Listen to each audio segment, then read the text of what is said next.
Hello and welcome, I'm Guy from Lindy Electronics. Today we're going to talk about our wireless BNX-60 and wired NC-60 headphones, which are both active noise cancelling.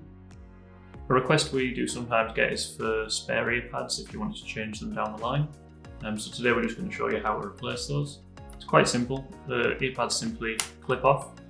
There is a piece of foam behind that for padding, and then to reattach them they simply clip into a number of plastic lugs. And once all the plugs are clipped in, like that, your earpads are then replaced and as good as new. Thanks for watching. If you've got any questions, please comment below. I'd be happy to help.